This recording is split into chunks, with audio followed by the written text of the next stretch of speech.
Sure, here's a 3,000-word script, around 18 minutes in length, for a YouTube video about the 1988 Maruti Omni, tailored for your Motor Authority channel. It's written without headings, visuals, or a host, as requested. India in the 1980s was on the verge of an automotive awakening. The streets, still peppered with ambassador sedans and premier Padminis, were slowly being introduced to a new wave of vehicles, small, efficient, and built for the changing Indian family. Among these was a vehicle that didn't just transport people, but transported lives, businesses, and dreams. This was the Maruti Omni. Launched in 1984 and seeing its 1988 iteration gain momentum across the nation, the Maruti Omni wasn't just a minivan, it became a cultural symbol. A box on wheels, simple in shape, yet revolutionary in impact. While cars like the Maruti 800 were transforming middle-class mobility, the Omni went a step further. It redefined versatility. The 1988 Maruti Omni featured a design that many might call plain, even utilitarian. But therein lay its charm. With its compact, van-like profile, sliding doors, and a flat front, it looked like nothing else on Indian roads at the time. It was smaller than most vans but had a surprisingly spacious interior. The layout was practical, with seating configurations that made it perfect for both family outings and small business operations. At the heart of the 1988 Maruti Omni was a 796cc, 3-cylinder, petrol engine, the same engine that powered the iconic Maruti 800. It was rear-wheel drive, with a mid-engine layout that placed the engine right under the front seats. This setup offered not just compactness, but also a unique driving experience. It wasn't fast, with a top speed barely reaching 90 km per hour, but speed was never its objective. This was a vehicle meant for city drives, short highway trips, and daily errands. Its 4-speed manual transmission was light and easy to use, making it perfect for urban navigation. The clutch was soft, the steering was unassisted but feather-light due to the vehicle's low weight, and visibility was excellent thanks to the tall glasshouse. You sat high up, almost like a bus driver, and had a commanding view of the road ahead. But what made the 1988 Omni so special was its adaptability. It came in multiple variants: family van, cargo van, school van, even an ambulance. For the middle-class Indian entrepreneur, the Omni was a dream. It became the default choice for small-scale logistics. Grocers, florists, electricians, and caterers all found a loyal companion in this tiny van. It was affordable to buy, economical to run, and easy to repair.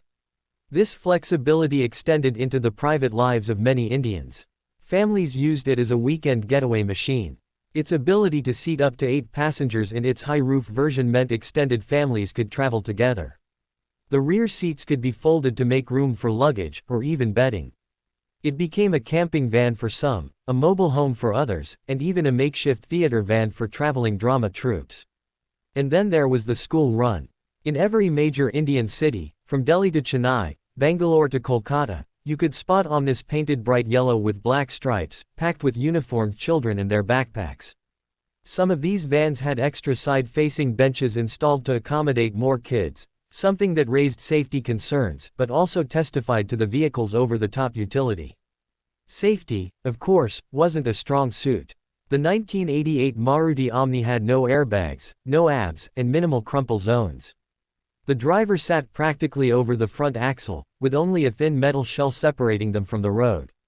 It was affectionately nicknamed the bread box on wheels, and while its design made it excellent for tight parking and low-speed maneuverability, it didn't fare well in high-speed collisions. Over time, this earned the Omni a mixed reputation, adored for what it could do, but questioned for what it couldn't protect against. Despite this, its popularity never waned. In fact, the lack of safety features didn't deter buyers.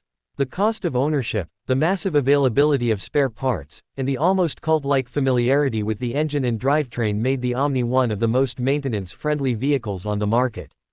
Local garages across the country had mastered its mechanics, and it wasn't unusual for an Omni to run for decades with just periodic tune-ups and oil changes. For Maruti Suzuki, the Omni was more than just another model. It was a volume seller and a brand ambassador. It complemented the Maruti 800 in the company's lineup. Together, they laid the foundation of India's automotive revolution. The company marketed it cleverly, emphasizing its multi-purpose nature. Ads showcased the Omni as the ideal family car and the ideal business van. And it worked. By the late 1980s, it was already a common sight on Indian roads. The build quality was basic but robust. Interiors were Spartan, with hard plastic dashboards, bare metal panels, and vinyl seats. There was no air conditioning in most variants, and power windows were unheard of. But what it lacked in features, it made up for in reliability. The suspension was simple, McPherson struts in the front and leaf springs in the back, but it soaked up bumps decently, especially with a loaded rear. The Maruti Omni was also a silent contributor to India's economic growth during the late 80s and early 90s. As small businesses expanded, courier services exploded, and intra-city logistics became a necessity, the Omni was there, carrying parcels, delivering newspapers, hauling construction material, or serving as a mobile shop. It was truly the jack of all trades.